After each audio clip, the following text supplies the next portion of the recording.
There's soft, and there's the new Titleist Tour Soft. It's a better soft, featuring the largest core ever constructed in a Titleist golf ball for high speed and responsive feel.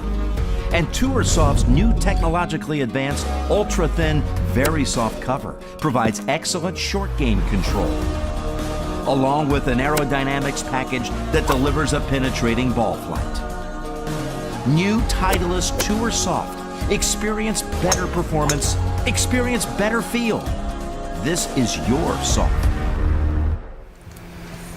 En termes de technologie, on a le noyau le plus large de toute la gamme Titleist. C'est-à-dire que avec ce noyau le plus large, on va réussir à rendre la balle beaucoup plus soft sans pour autant perdre de la distance. Comme c'est le noyau le plus large, ça nous laisse très peu de place pour y intégrer la dernière couche.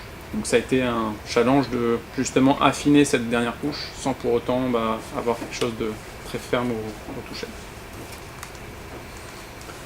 L'aérodynamique a été améliorée ici, améliorée notamment avec le nombre d'alvéoles et la taille des alvéoles. On viendra dans le détail juste après. Et on va dupliquer cette balle en jaune et en blanc. Pourquoi on la développe dans ces deux couleurs?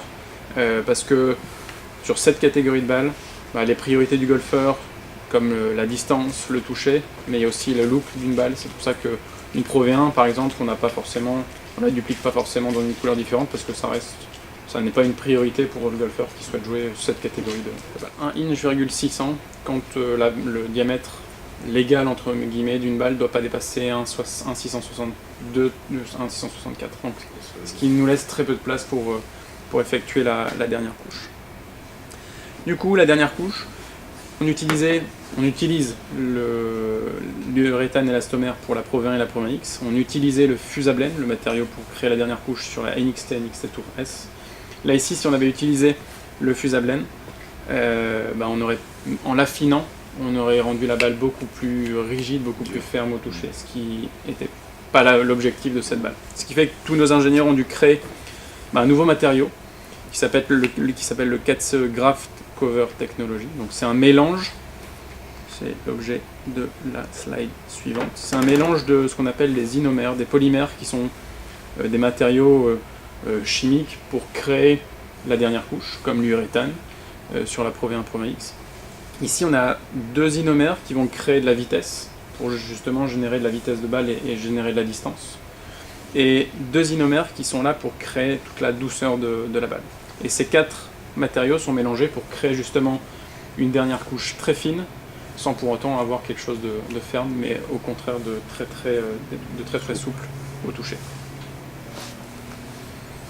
L'aérodynamique, on avait surtout entre 5 et 7 types d'alvéoles sur la NXT et NXT Tour S. Ici on en a 4 qui respectent un schéma bien particulier justement pour avoir un vol de balle beaucoup plus consistant, beaucoup plus régulier, et surtout un vol de balle qui se rapproche beaucoup plus de celui de la Pro V1, donc relativement bas par rapport à une Velocity ou une Pro V1 X qui ont des trajectoires beaucoup plus hautes. Si on vous pose la question, et ça c'est des documents que je vous remettrai à disposition en téléchargement, le nombre d'alvéoles sur une Tour Soft, je sais qu'il y a certains golfeurs qui sont friands de ce genre d'informations. 342 pour la Tour Soft, 352 pour la V1 et 328 pour la V1 X.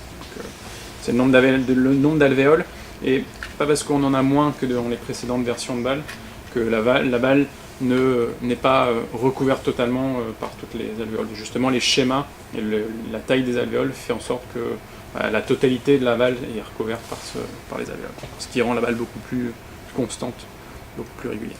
Ici, on a une balle qui fait 68 de compression, quand une Pro V1 fait 90 et une Pro V1 X 100 de compression. Donc, si on compare juste en termes de toucher une Tour Soft et une Pro V1, on a une Tour Soft qui est beaucoup plus douce au toucher. En revanche, sur un coup à 60-70 mètres, pour arrêter une Tour Soft avec le même type de coup, le même club, ce sera plus difficile par rapport à une Pro V1 parce qu'on n'a pas toutes les technologies d'arrêt sur la Pro V1 et sur la Tour Soft. On a un comparatif avec des balles uréthane comme la TP5, comme la Bridgestone RBRX, Et on arrive à avoir de meilleurs, en tout cas en termes de distance, de meilleurs résultats qu'une balle uréthane.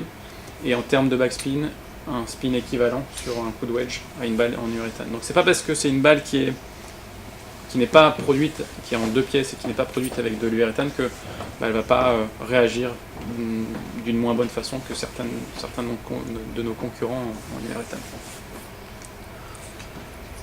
Avez-vous des questions sur la Toursoft? Tout est ok. Là, donc, pour finir avec la Toursoft, on avait 2 modèles de balles. On peut pas dire que c'est la grande sœur ou la petite sœur de la NXT Tour S. En revanche, on peut dire qu'on a pris certains avantages de la NXT, certains avantages de la NXT Tour S, qu'on est venu rassembler dans un seul modèle de balle qu'on duplique en 2 couleurs. Mais sur cette catégorie, un seul modèle pour que ce soit beaucoup plus cohérent, beaucoup plus facile à expliquer aux golfeurs.